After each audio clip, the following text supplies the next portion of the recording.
Arrestation, il y a Salomon Iskadela, ou Azali Bongo conseiller spécial, il y a Moïse Katumbi. Ça s'annonce déjà très mal. Il y a un plan. Contre l'opposant, tous ceux qui dérangent. Arrestation, violation à droit de l'homme, torture, dans le régime Oyo, bomoni. Mais au bomoni, les jours à venir s'annoncent encore pire que Nao Yalelo.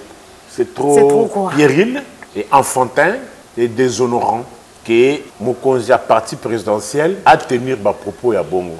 Puis si vous le sentez très bien, ils n'ont pas dû de rencontrer le vrai problème posé par les gens. Aujourd'hui, les Congolais posent leurs problèmes en disant que vie est comme chère. Au lieu de rencontrer ce point-là, il est combattu parce que c'est trop rétrograde. Et surtout, ça vient d'un parti qui a fait tuer les gens. Elles n'ont pas que ça là-bas, diversion. Le Congo va où?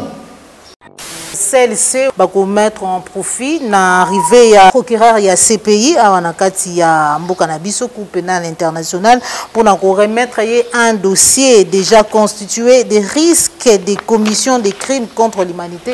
Il y a eu beaucoup de cas de violation des droits de l'homme, répression, torture, violation des droits de l'homme et zaliko salema awa.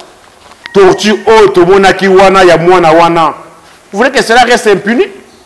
Répression, tous ces cas-là réunis, lorsque la justice interne ne sait pas agir, alors c'est la justice internationale qui doit agir.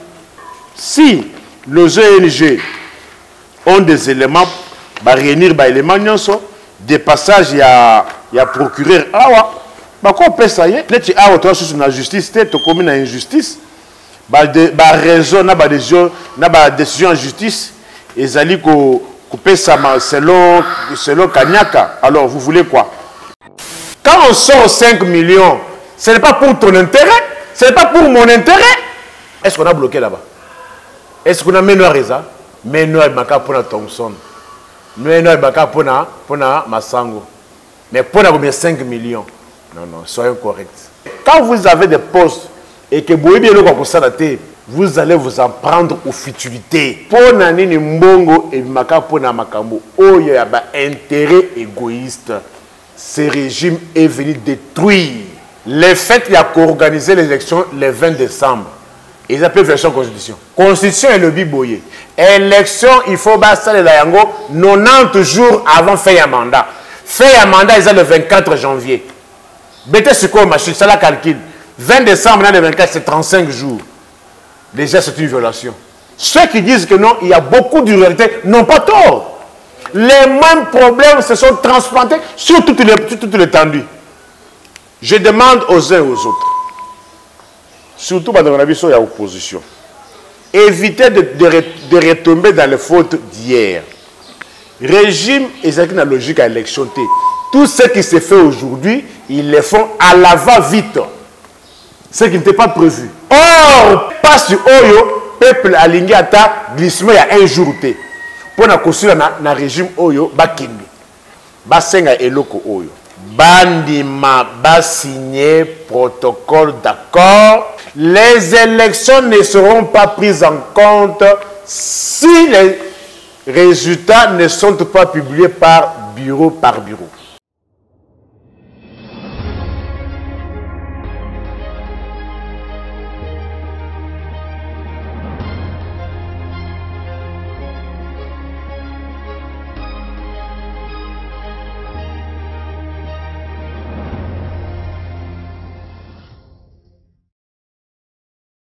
Et Sengo Koye Baete Bozali Ebele, Bandeko Balandi ya Plus Clair Télévision, la chaîne de vérité, Bandeko Balandi émission Vérité de tout côté, Mbote na bino Ipagnon se joami bino, Bozali Ebele Bae Bozui Libakou ya Kolanda Biso Mokolo Mwalelo, na numéro ya Sika ya émission Vérité de tout côté, Otozali na Sengo ya Koyamba Pona Bino, Mwana Mboka Nekofai, procureur général près des peuples congolais, l'homme de rappel national, le Longonaye, Ndeko Solomami Matali Mboka na Biso, République démocratique, Mokolo Mwalelo na 4 émissions émission na biso to kolobela maimatali processus électoral lobby na ngambu ya Assemblée nationale bayi opposition basila ki bongo kobima suite na maimatali boyo kanité sur masolo etali bongo toujours processus électoral mais aussi toyoki sango ya arrestation ya Salomon Escadela conseiller spécial ya Moïse Katumbi na aéroport international de Njili toko solo la bongo ba propos ya Augustin Kabou ya wazali bongo secrétaire général ya IDPS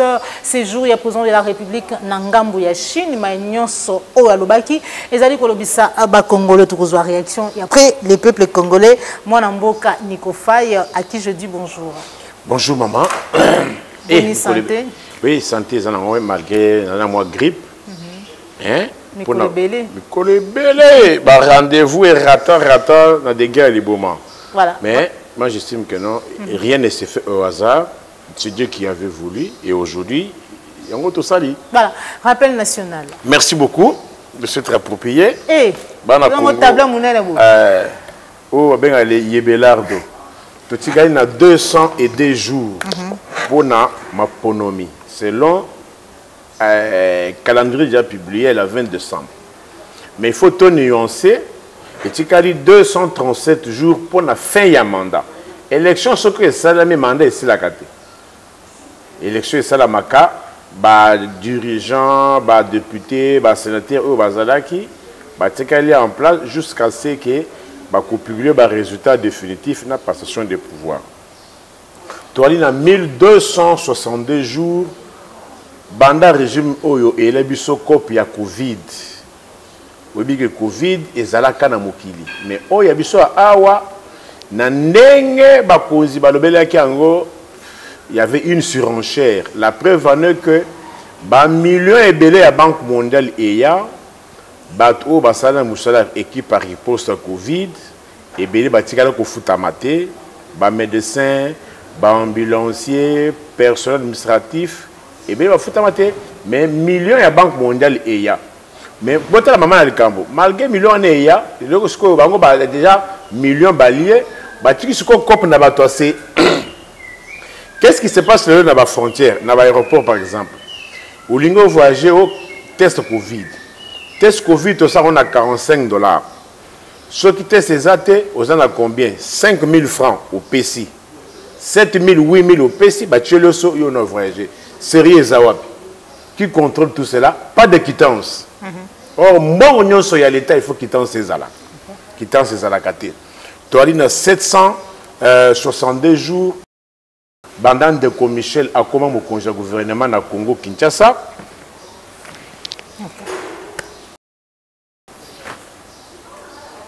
Tu as 364 jours, banda Bunanga Nayo, Bunanga Nanga, Bunanga Nabino et Kenda. Tu as pouvoir public na Bunangana. 64 jours, banda bana quartier Nkama Singainga na commune Ntsele babukela bango bandako. Si toi na bapesaka mingi na ba enseignant il y a plus ou moins 50 écoles ya Kisasa.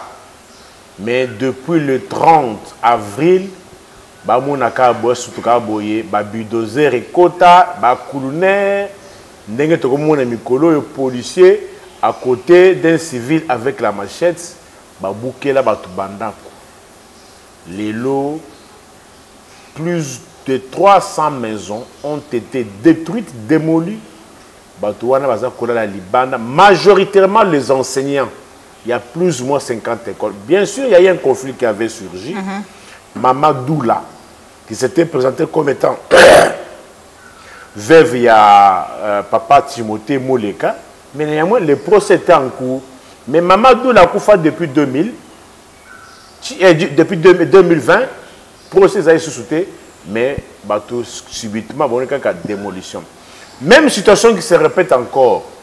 Dans le quartier au Plaza, quand la commune en Tsele, au Canada. Famille Kengo, il y a, je ne sais pas si c'est vrai ou bien c'est faux. Tout déranger tout policier désordre de mon coin infernal. Même situation dans le quartier Mpassa. Oh famille Mobutupe à Lingazo quartier Nyonso wana Isaya Bango. Et 126 jours, banda avion de guerre Nabiso Sukhoi et Zoa Rocket. Tout ça, c'est la réaction. Il y a Kinshasa, mais quand on a communiqué, on a la communauté internationale à témoin. Matondo mingi mwana mboka a Nikofa yo na ngonga o tozali ko solola ba pesi biso sango uta aéroport international ya Njili ya arrestation ya Salomon Iskadela o azali bongo conseiller spécial ya Moïse Katumbi président ensemble alors qu'il y a quelques jours batalisa ki biso etezala ki na plan to pe complot moko ya ko arrêter beaucoup d'opposants.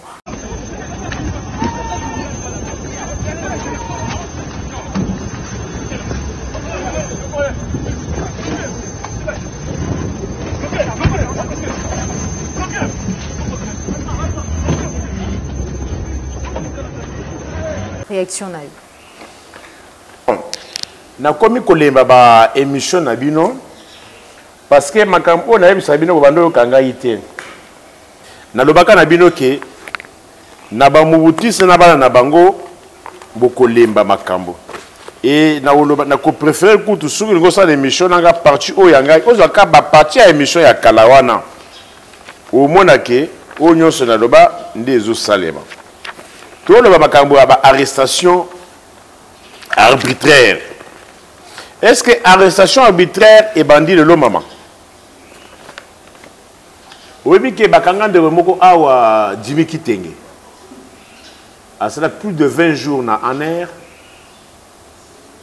Bah écoute, tu n'as na parquet, batindien na makala. Na makala, je crois, elle avait fait plus ou moins 8 mois. Mais en procédure pénale, si on s'allie infraction, bakangio, na objet. Dossier, c'est-à-dire avec prévenu et saisie d'objet. Ce qui baké na yo na aner. Jour où yo mutu mukolo likambo, balingi batindo na parquet. Il faut objet wana o bakanga kyo nango. Yango peut accompagner place la parquet. Mais tout le temps qu'il a passé là, Moutuka est tiré en air. Mais hier, ce qu'on a en liberté, on vient récemment et à côté de Moutuka na parquet. Ce qu'on a le dossier, la procédure. Bah, arrestation, bah, violation à droit de l'homme, torture, na régime oyo, bomoni, mais oh bomoni, bah, kenon ezamouké. Les jours à venir, vous allez vous souvenir encore de moi, les jours à venir s'annoncent encore pire que Nao Yalelo. Arrêtez, on peut arrêter tout le monde. Mais quand on dit une justice, nous voulons une justice, mais une justice juste, et non pas une justice injuste. Oh, alobi maloba, bokangi, musupe alobi maloba koleka, oh ya yewana botikiye. Donc, c'est une information qui vient de nous parvenir. Il y a un déco Salomon. On est encore dans les studios. On ne sait pas. J'estime que avant fin de journée, dès que vous avez des détails belé, j'estime que la mission peut-être à partir de pourquoi ou bien lobby, on en saura davantage sur les mobiles. Mais ça s'annonce déjà très mal. Ça s'annonce déjà très mal. Voilà. Il y a un plan. Il y a un plan. Contre l'opposant, tous ceux qui dérangent. Salomon Iskadé, la conseiller spéciale à Moïse Katumbi dérange. Si on a, est-ce que ça est un lien au secrétaire général Outaki Kolobake, Félix Tshisekedi combattu, non pas parce qu'il gère mal les pays, mais parce qu'il est Dikassa, il est Moulouba. Bon, d'abord c'est trop puéril et enfantin et déshonorant que Mokonzi à parti présidentiel à tenir ma propos à Bongo. Et puis si vous le sentez très bien, elle ne rencontre pas, n'ont pas dû de rencontrer les revendications des gens. Ils ne rencontrent pas le vrai problème posé par les gens. Aujourd'hui, les Congolais posent leurs problèmes en disant que vie est commissaire. discute avec ça par rapport à cela. Bino ba dirigeant. Bon, ça va réponse par rapport à bateau na libana que non, vie est commissaire. Bateau ba consommateur ba que non, pouvoir d'achat ya congolais et kiti makas. Bino ba dirigeant, bon rencontrer ba maloba o ba trouver que non, pouvoir d'achat et kiti. Ba congolais ba lobby insécurité généralisée. Bino ba dirigeant, il faut bon rencontrer insécurité généralisée. Bien bon rencontrer non insécurité parce que ça la rubrique. Toi insécurité il y a sécurité territoriale. Toi insécurité alimentaire.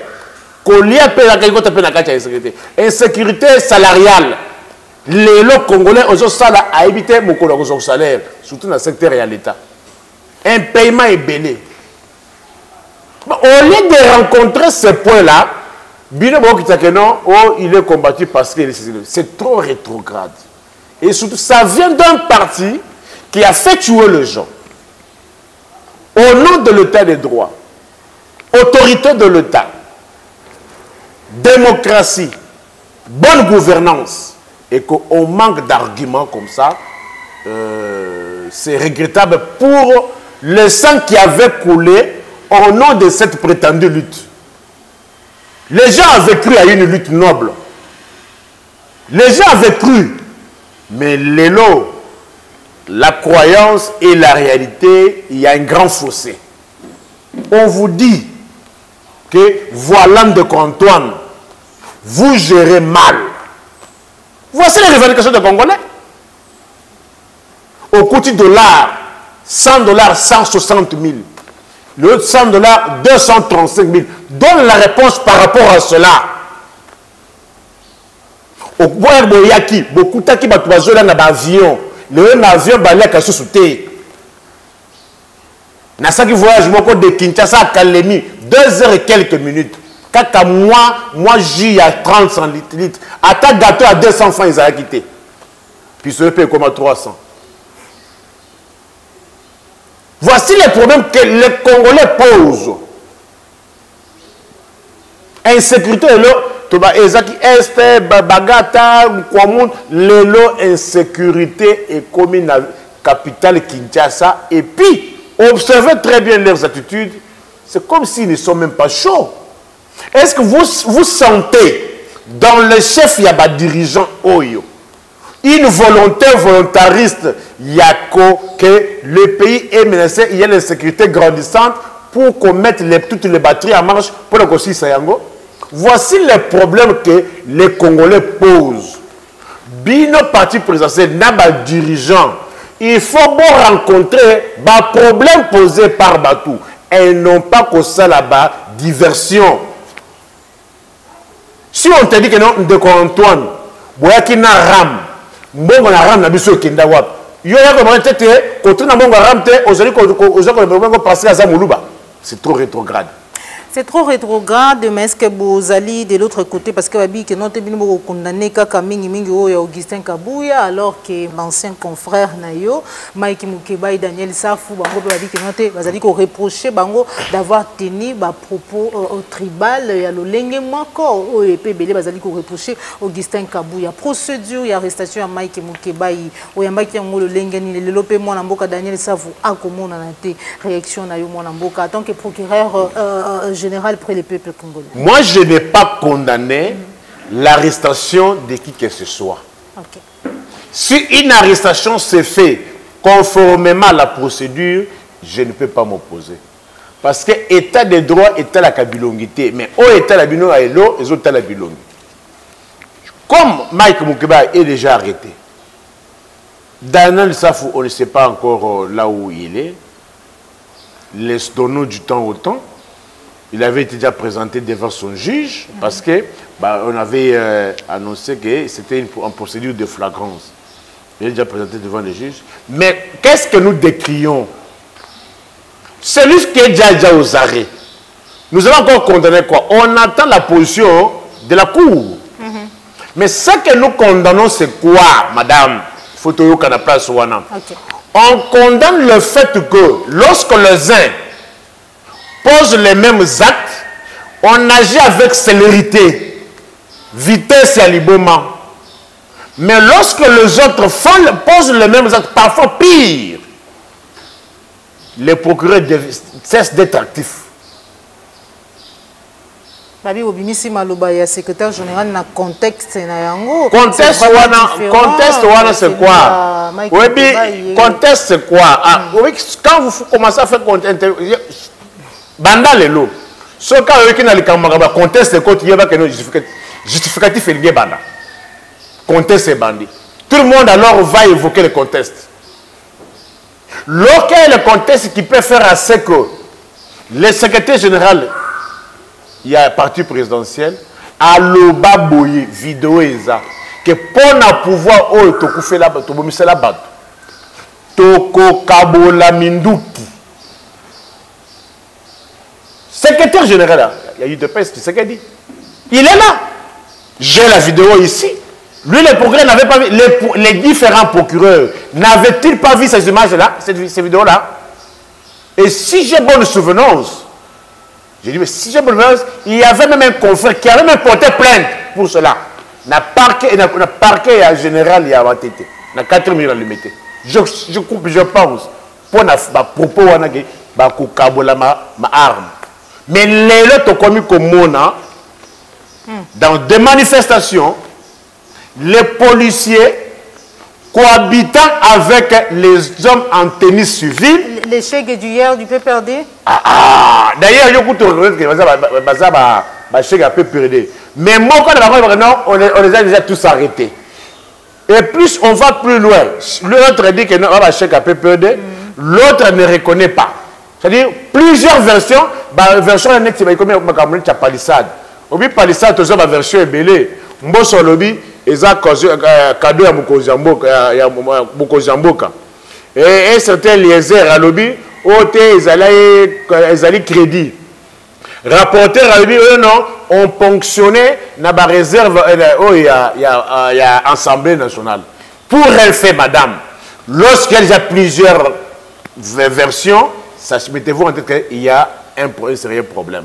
Ici, qu'est-ce que nous disons? Nous voulons une justice juste. Mais moi, je ne peux pas demander à un tel régime une justice juste. Dans un régime totalitaire, il n'y a pas de justice. C'est la volonté du guide. C'est ce qui s'est fait aujourd'hui. On décide qui est arrêté, on décide qui est arrêté, qui est relâché. On a vu le procès 100 jours ici. Kamere est condamné. Mais Yemo comme aujourd'hui, non, c'était un monsieur intègre, vous le verrez, il va travailler pour se payer. Aujourd'hui, il est où? Aujourd'hui, il est où? Alors, c'est la justice, ça? Alors, il n'y a pas de justice juste. Il y a une justice injuste au Congo, c'est l'enfer. Et puis, le Congo a dépassé même le seuil à l'Iran. Comment ça? Oui! Répression au Monaki. Le 20 mai. Marche le 20 mai. Répression aux Zaki la jeudi. La police wana ya Kabila azaki ko recruter sans formation, atindi bango pour na ukende ko sala musala male. La même police là est aux Zaki pouvoir, vous avez reconnu qu'il y avait la police et l'armée mises organisées. C'est-à-dire tout est bon lorsque vous êtes en ordre avec Moutouana. Ça devient mauvais ce moment. Est-ce que vous avez un rassemblement ensemble? Vous avez vu que nous avons la cabine à 2019. Kabila a dans le métier, on a besoin de bien là. Vous avez dit il y a un Kabouya lobby. Kabouya est un homme intègre. Atali, a péché pouvoir. Ce n'est pas le Kabouya. Alors, qu'est-ce que nous disons? Nous voulons une justice. Mais avec quel régime? Malheureusement, pas avec ce régime. On a reculé de 50 ans. Degré à répression, ils ont marché les 23 ans. Moi, on a 12 ans. Roger Massassou. Lilo Azana. On a un parti politique. Ministre intérieur, à tout le monde a 12 ans que parti politique nous est années. Ministre intérieur, à tout le monde a 12 ans que parti politique nous est années. Et c'est là encore sa tête. régime oyo yo somona taga bâtiment neti ya fonction publique wana Kolgota wana so y a 80 ans d'existence ministre en fonction publique Jean-Pierre Liao abengisa ba presse abengisa ba caméra azo lancer ba réhabilitation mais a posé pierre na pierre on pas azo comme Fati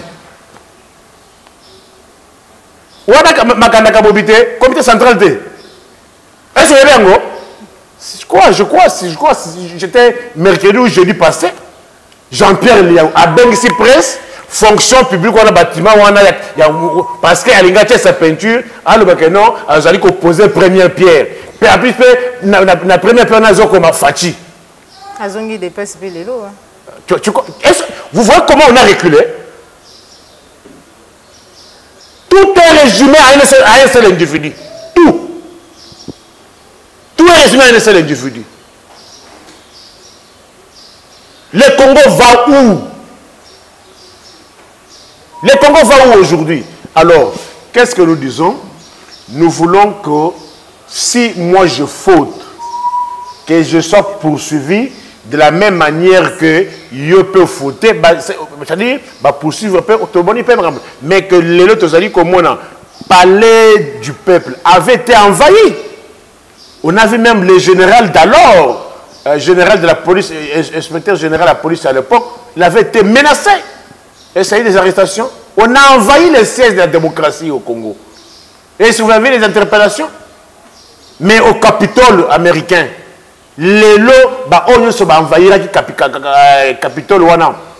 D'ailleurs, pas plus longtemps que la semaine passée, un d'être venu être condamné à 18 ans de prison. Mais chez nous, c'est quoi? Vous avez une justice qui regarde le visage. Voilà.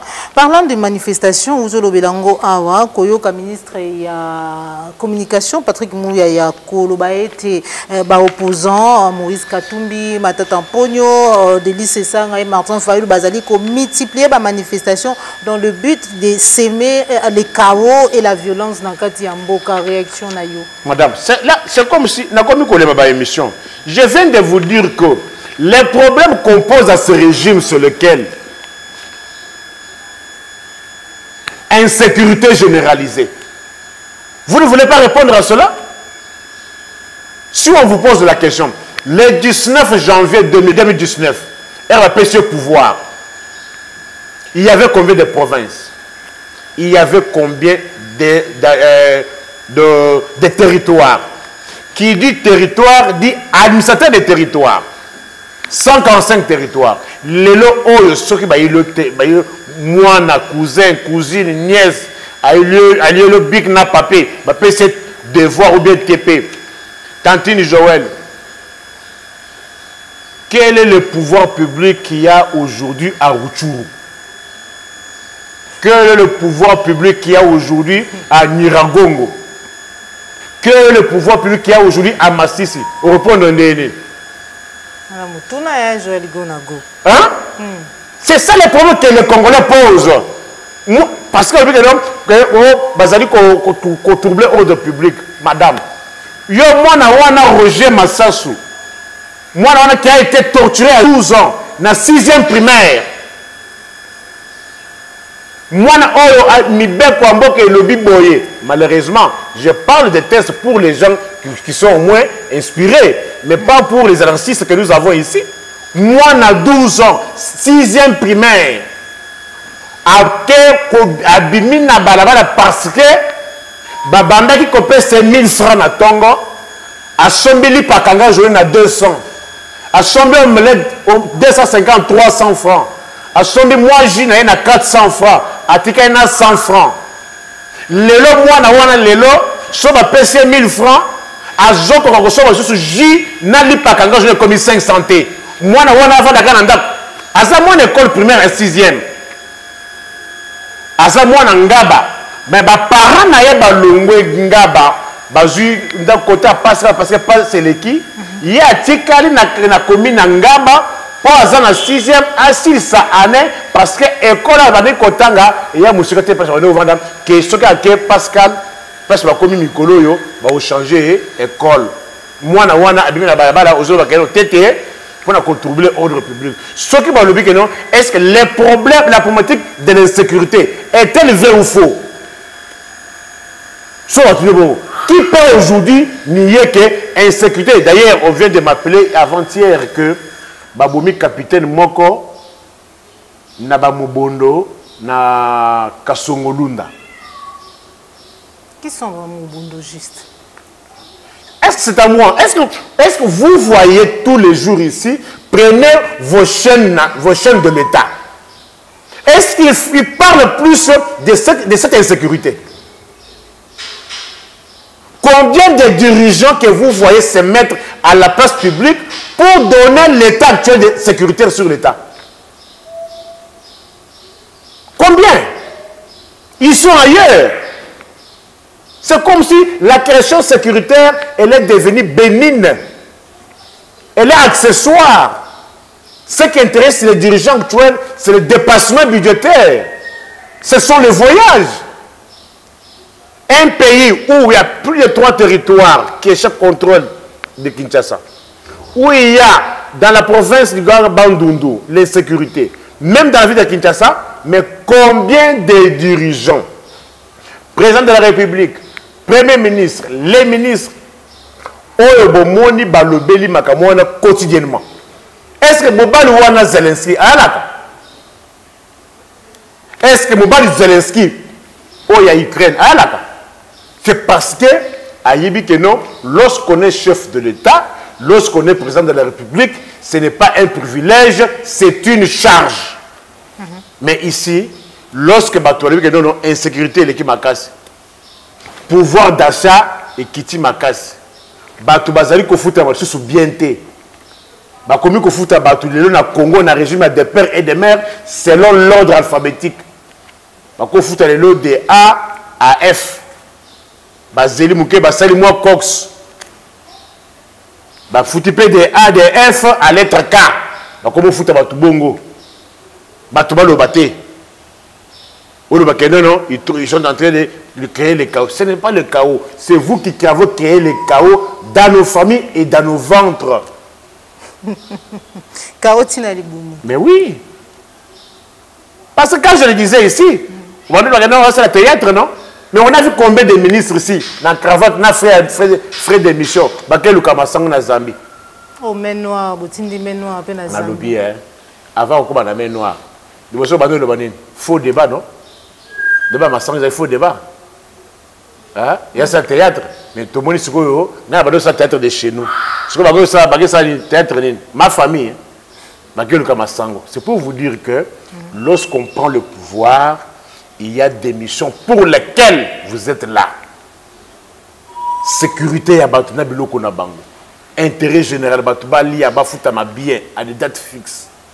C'est ça. Voilà. Mais quand tu as dit que Moutoualibi que non, pouvoir d'achat nanga et Kiti, yoya ko bakena non, a trouver l'ordre public. En vertu de quoi? En vertu de quoi, mon amboka Nico Faye, celle-ci, vous allez bongo moko à la structure église catholique, bako mettre en profit, na arrivé à procureur ya CPI, à wanakati ya mboka na biso cour pénal international, pour na remettre un dossier déjà constitué des risques de commission des crimes contre l'humanité, nakati ya mboka na biso, vous allez koyamba yango ndenge. Oui, madame. Il y a eu beaucoup de cas de violation des droits de l'homme. C'est comme je viens de le dire que tous les qui naissent, il y a l'Iran, il y a la Corée du Nord, il y a la Birmanie. Il y a une répression, torture, violation des droits de l'homme et Zaliko Salema Awa. Et ça, la famille Moko, Baouchuko Kangamutu le 28 avril, ba torturé tatawana akufi le 29 la torture lelo oyo azali na mort ya CNPP na Kinkole akufeli na Sousiat DIC dialogue intercongolais parce qu'il faut que ça ba répondre couper ça ba référence mutwana akufi Olivier Mpunga akufeli ki awa la bureau de la police. Tous ces cas-là, torture, wana, ya mwana wana. Vous voulez que cela reste impuni? la répression wana. Qu'est-ce qu'on entend par torture? Torture est un traitement yamabé, traitement de souffrance en gens public azali ko infliger na mutu.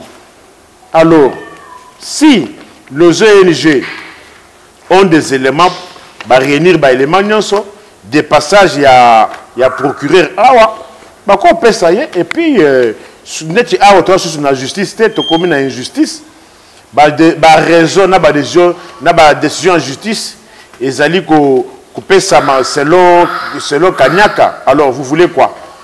Vous voulez quoi? Moi, j'estime que les ONG qui détiennent des éléments de preuve, j'ai dit, moi je parle en général des ONG qui détiennent des éléments de preuve, je ne vois pas pourquoi, si elles sont impartiales, elles doivent hésiter, il y a comme ça le rapport, sur le combo, il y a Tata Oba Torturaki, ou à Koufeli, na Souciat, il y a Dic, dialogue intercongolais, côté à Sito, on appelle ça qui parlementaire, il y a transition.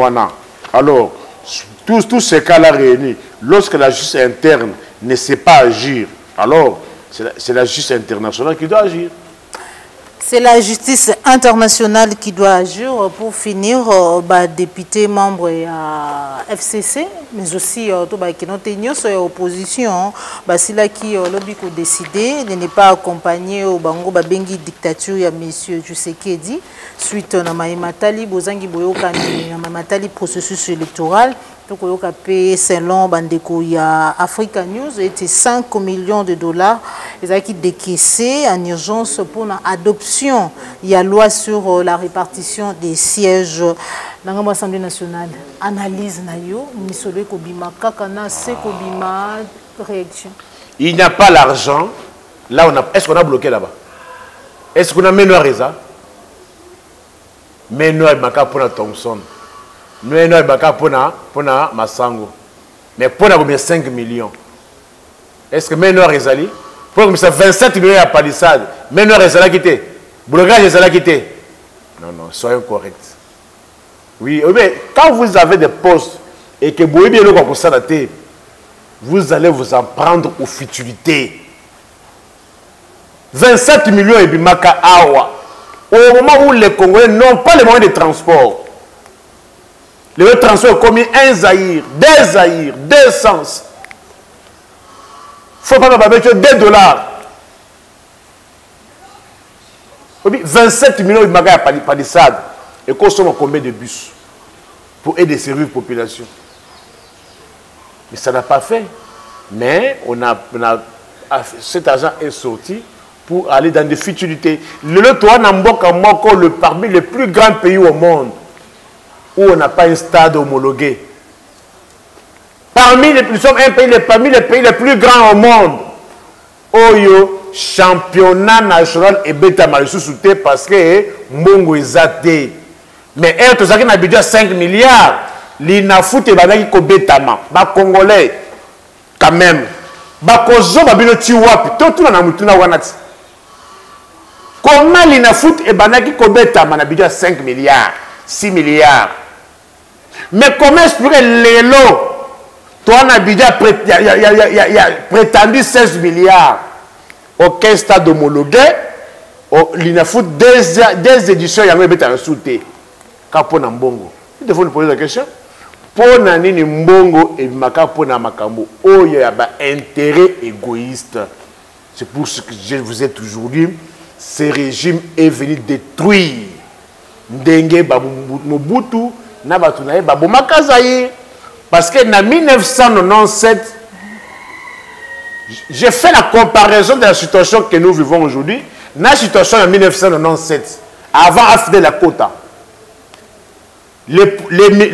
À l'époque, on avait les militaires, n'avaient presque plus encore détenus.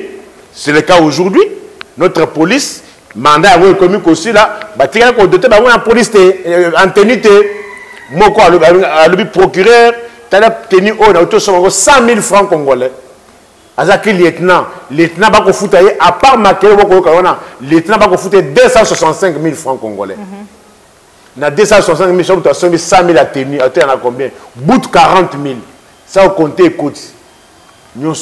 Alors, même situation que nous vivons aujourd'hui, Misolo et Zali Komona Pona, intérêt égoïste. Quand on sort 5 millions, ce n'est pas pour ton intérêt, ce n'est pas pour mon intérêt. Le ban est bien quelque chose université parce que frère académique est Mati Bakas. Moi, je suis IESA Benga, procureur, Bazali Kosenga Biso, 397 000 et 397 dollars. Ouais. Au moment où il y a un décret à Premier ministre interdisant les transactions en dollars. Mais comment expliquer que IEC, ISAM, institution et l'État, ils allaient Kosenga, universitaire, paiement et affaires académiques dans dollars. Moi, na IEC, 397 dollars à compter. Moi, na Moussous, il y a ISAM, à Benga, le procureur, va fixer dans le frais académique, mais ce qui va à compte, il y a 275 dollars. Dans toutes ces conditions-là, il n'y a toujours pas l'argent. Mais lorsqu'il s'agit d'intérêt égoïste pour raffermir un régime qui est là pour la souffrance de la population, mais sur les autres, 5 millions. Et qu'on a fait bibembe out. Mais les opposition, bah koboya kokene na maponomi parce que déjà Denis Kadima président enseigné Talisa qui était il est prêt pour des élections dans le délai constitutionnel devant le Parlement européen. Non, d'abord madame. Réflexion à profondeur. Est-ce qu'on dit déjà que les faits il a organisé les élections le 20 décembre, ils appellent version constitution. OK. Est-ce qu'il y a bien les faits qu'on organise les élections le 20 décembre, et ils ont déjà version constitution parce que la constitution est le biboye. Élection, il faut basta le yango 90 jours avant faire un mandat. Faire un mandat, ils ont le 24 janvier. Bête sur quoi machine, ça la calcule. 20 décembre, le 24, c'est 35 jours. Déjà, c'est une violation. C'est une violation ou pas? C'est une violation ou pas? Tous les engrais déjà. D'où l'opposition va invoquer déjà l'article 64 de la Constitution. Le fait d'organiser les élections. Ils ont déjà dépassé le délai. Ils ont dépassé le délai constitutionnel. Ils ont respecté. Mais les élections, moi je suis pour les élections. Vous savez que quand j'ai commencé ça, non? Oui. Vous me croyez quand je faisais ça? Rappel national. Rappel national. Mais, mon père s'appelle Thor Nabat. Oh, non. Processus c'est Zamabé. Logique à l'ébaucher à régime et glissement à 2 ans. Mais tellement que pression l'équipe m'a cassé, un national et international, ils se sont résolus que ce qui te sait cette élection de l'été, tout sera très mal vu. Alors, maintenant, qu'est-ce qu'ils doivent faire? Il faut organiser les élections dans le délai, mais yo, nanga, naye, à tout na tema kamba procédure na irrégularité. Nyon soka kabo soto. Kibudi kaka néanmoins batuba kende ba sangana ba irne ezala. Maman, obi lelo 20% ya ba carte photos za société. Ba photo na ba kombo ese longwa. Ce que Moutabongo soit se présenter devant l'urne. On va l'identifier en tant que qui? Déjà, wana premier jour. Mais quand les zombies, wana, les tigres, les vampires. Hein?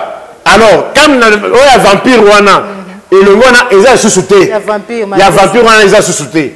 Comment on peut exater? Ce sont des problèmes sérieux, mais tout le monde avec légèreté. Ceux qui disent que non, il y a beaucoup d'irrégularité, n'ont pas tort. Les mêmes problèmes se sont transplantés sur toute l'étendue. La machine, ils ont koufa. La machine, moko yamabe, yeboko ma reconnaître que effectivement, bazaki n'attend, il y a qu'on la test à la machine. Mais néanmoins, enrôlement ya kala. Et bazaki tant un pilote, c'est-à-dire tant il y a qu'on former, qu'on tester la machine, enrôlement on est ça 3 mois. Mais enrôlement, on va salir test à la machine et ça dit 25 jours. Na machine moko paye la mabe.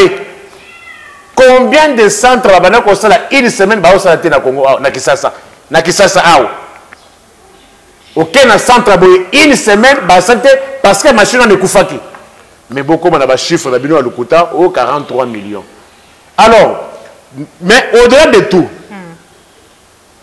je demande aux uns et aux autres surtout dans la vision de l'opposition évitez de retomber dans les fautes d'hier. Régime et la logique à l'élection. Tout ce qui se fait aujourd'hui, ils le font à la va-vite. Ce qui n'était pas prévu. Mais ne tombons pas dans le piège de cela. Piège Zanine. Piège Zanine. Premier piège, discours le comique non, balingue élection T, bazo bang élection. Parce que hors population oyo. On a posté l'élection pour le régime changer de qui dans le Mbango. Parce que passe l'équipe, insécurité l'équipe. Impaiement et l'équipe. Écoute comment, voilà la subtilité, hein. C'est-à-dire, Moutou a provoqué la situation. Il risquerait l'objet de Malam. Parce que aussi longtemps que discours il y a que non, conditions, correction et irrégularité. Et qu'on s'est amplifié. De l'autre côté, on dit que non, nous ne sommes pas pour les élections dans le délai constitutionnel. Parce que, passe du Oyo, peuple aligné à ta glissement il y a un jour. Pour la construire dans le régime Oyo, Bakimbi. Mais il faut bien jouer. Moi, j'estime qu'il faut faire d'une pierre deux coups. Okay. Un coup, premier coup, réunir les moyens. Non, faire la pression. Okay. Pour que ce soit crédible. Deuxième coup, réunir les moyens, payer les témoins, kotika ba dépense et belé zangatina. Mbongo nyonso wana ko réunir et kende na musala o ya fond, il y a recrutement, na traitement, il y a ba témoin azala na bureau de vote nyonso. Bureau de vote ezala bungananga, ezala ya Kitoi, ezala ya Nyenyempi, ya Ndundo Butedi, ya Jokopunda, nyonso wana bisika nyonso wana témoin azala pour qu'à la fin des opérations à ramener et puis qu'on publie du résultat bureau par bureau de vote et qu'on senga lisusu boye. Wana il faut y ko senga ya mutuya parce que régime est une logique ya forcing. Ko senga boye. Bos na onyo so bosali boche kadima, bo changer coup constitutionnel. Ba senga eloko oyo. Bandima ba signer protocole d'accord que bien que la loi l'a déjà dit, ben ça, sur le protocole d'accord, les élections ne seront pas prises en compte si les résultats ne sont pas publiés par bureau. D'accord. Je vous dis, ce n'est pas, c'est au stade où nous sommes, vu la détermination du pouvoir, je le vois très mal reculer. Et de deux, il risque d'avoir l'opinion avec quelqu'un, bango balingue élection, na délai, que bamsous balingue élection na délai. Or, et koki kopé ça sous pouvoir, kopé ça sous confiance dans le régime. D'ailleurs, premier mandat, là on n'avait même pas encore vu la gestion, mais maintenant qu'on a vu la gestion, parce que oui que non, Kabila, les gens pensaient peut-être que non, hein, et Kobongisa. Mais, on connaît comment les choses s'étaient passées. Mais les gens ont une gestion, une gestion, un détournement, un dépassement budgétaire, un voyage. Nous, on a les peuples se faire au moins une idée. Mais, comme il y a une logique, il y a comme ça la forcing. Qu'on tienne compte de ces aspects. Alignement à témoins motivés, publication et résultat bureau par bureau et que faire acter si les élections, si les résultats sont publiés et sans que le résultat de chaque bureau de vote soit publié, que ces élections-là ne soient pas prises en compte en ce moment-là. C'est ce qui était arrivé en Côte d'Ivoire. Parce qu'en Côte d'Ivoire, il y avait des accords, malgré la Constitution parlait, mais il y avait des accords, il y a publication, il y a résultat. D'accord. Merci beaucoup. Mwanamboka Aniko Faye, procureur général près les peuples congolais, l'homme des rappels national. Pour nous rappeler, c'est un Solana Mukulu Mwalelo. Bozala Kebele, Baebozwa Kilibaku, Yakolanda, émission Vérité de tous côtés. Émission de Solakamami Matali Mboka Nabiso, République démocratique du Congo. De Tokotani Bongombala, Sima, Mekasi Yamboto Kabwana. Sur ce plateau, Mwanamboka Aniko Faye, Tokozong Samalobe Pa Inaye, message Nayo, Nini Oyo Baebalandi Yo Mukulu Mwalelo. Bakoui ko retenir en rapport on a émission na biso pe ta musu numéro ya téléphone je sais pas moi ceux qui zali pour na ba kozala na bosenga ya ko contacter.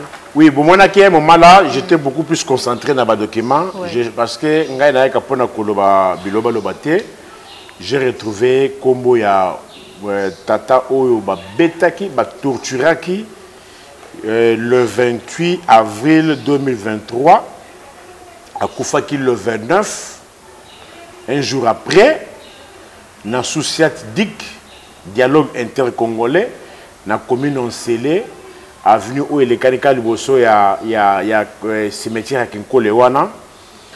Kombo na ezali bienvenue Bekama Bokia. Bienvenue Bekama Bokia. Lilo otozolo ba oyo corps ezali na CNPP ya Kinkole, famille Kakomata na Kukita.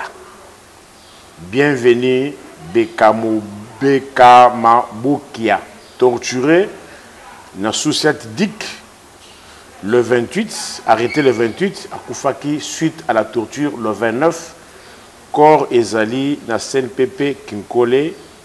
Voilà au moins la prison que je voulais vous donner.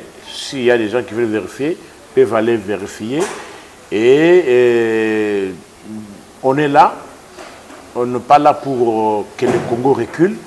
Nous voulons que le Congo avance. Mais le Congo ne peut avancer que dans la vérité. Rien que dans la vérité et dans la bonne gouvernance, dans la transparence et lorsqu'on aura une justice juste. Je dis bien une justice juste. Pour et d'ailleurs, je risque d'oublier. Bon, le bâtiment, non, Nikofa, il va corrompre parce que vous êtes valise. Ekoya. Oh, je pense que attention. Qu'est-ce qu'il y a eu? Les gens m'ont dit non, il faut donner du temps à Samadé et surtout à Vital Kamere et à la vie économique. Alors, pour être objectif, pour pas dire que non, tu es subjectif, il faut donner du temps au temps. C'est pour cela qu'on appelle ça qui 100 jours. 100 jours, après 100 jours, il y a Samadé. Tokozongela na valise, il y a mon épée.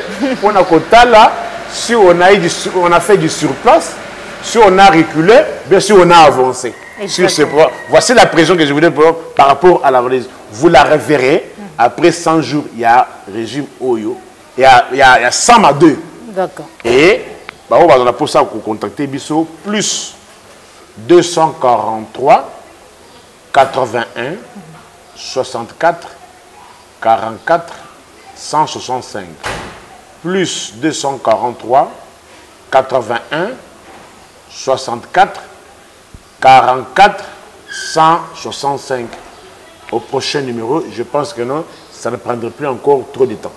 Merci beaucoup, Mwanamboka Aniko Faye, pour nous répondre na Lokasa na biso mukolo mwalelo bande ko balandi ya plus clair télévision nazali ko beta 7 singa na biso to sungana chaque fois tozali ko yamba bande ko na biso sur nos plateaux ya télévision to singa ka bango ba numéro ya téléphone pour être beau contacter bango au moment ou bokozala na bosenga na bango ezali ko sala biso pasi mingi ki à chaque fois bozongela ka biso ndeka mwana mboka Niko Faye lobaka mutu no ezali kozonga kaka chaque fois ezali kozonga à chaque fois et ko sala ka pasi tant bozongela ka biso au moment où bokoma kana besoin ya kosenga ba numéro ya batu s'il vous plaît aidez-nous aujourd'hui on a Google.